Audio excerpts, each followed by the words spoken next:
Hi everybody, I wanted to give you a quick video about interval notation. So let's take a look. Like I said, this is going to be very brief. When I work with interval notation, I always start with a picture. It doesn't have to be great, but I usually just make a quick sketch because I can visualize what I've got going on. Now here's the idea. When I'm working with these, I imagine that I'm walking along the number line. We read from left to right, so I travel from left to right. And then as soon as I hit that set, that's the beginning of my interval notation. So in this first example, -2 is where I first hit that set. And then I travel along and keep traveling until I get to the end of the set. And so when I get to the end of the set, I have a 4. Now, to denote that this is an interval, I'm going to put some notation around it. When I don't include an endpoint, like right here, that's an open circle, meaning that the -2 is not included, I put parentheses. When I do include the endpoint, here I've got a solid dot, I use the square brackets. So that's the notation for that interval. All the points starting at -2 but not including -2 and going all the way up to 4 but including 4. Okay? Let's look at another example. I work from left to right. I'm traveling along. Oh, I hit 100. That's my first number. I keep traveling. 200 is where I leave. I'm not in that set anymore. I'm outside of the interval. And then I look at the endpoints. The 100 is included, so it's square.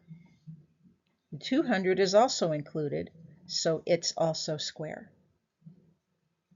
And then this last example, I travel from left. Oh, 8 is where I start. 8 is where I enter into the interval. And I keep traveling. I'm in the interval, in the interval, in the interval, in the interval. I get to 12. That's when I leave the interval.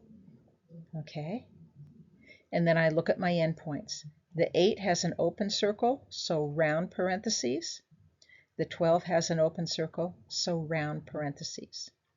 So notice, you can have either 2 round parentheses, 2 square parentheses, or you could have a round and a square, well, a parentheses and a bracket. It doesn't matter. It just depends on what's happening at that endpoint.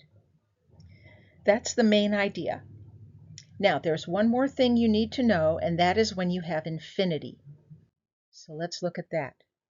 You always use parentheses when you have infinity. Always, always, always, always, always. I think of infinity as being like God. God is infinite, right? So we can never include God. We want to include God in our lives, but we can never be God. We can only get close to God. Okay? So that's why we use parentheses. So let's look at a few of these examples. On this one, the left side is a negative infinity. It goes on forever. That's what that arrow tells you. And it goes to the left, which is the negative side of the number line. So negative infinity is where this interval starts. And when I travel, travel, travel, travel, travel, the other side is just like normal, 600. Infinity, I can never be God. I can only get close to God. So negative infinity. 600, that is included, so I put a square bracket there. We'll do 2 more examples. Okay, so I start off, I'm not in the interval, I travel along. As soon as I reach that interval, -2 is where I reach the interval. Whoops, I don't want to do that yet. I guess I can't get rid of it. Okay, I travel, travel, travel. I can see it goes on forever, so I put an infinity. The -2 is not included, so round parentheses. Infinity, always round parentheses. And then the last example, you can see, goes on forever in both directions. So I would start with negative infinity, and it never ends, so I would go to positive infinity. And again, Infinity is never included. You can't be God, you can only get close to God. So I use round parentheses for both of these. So I hope this clears up some of the questions that I saw in the discussion. Let me know if you've got more and we can talk. Thanks. Bye-bye.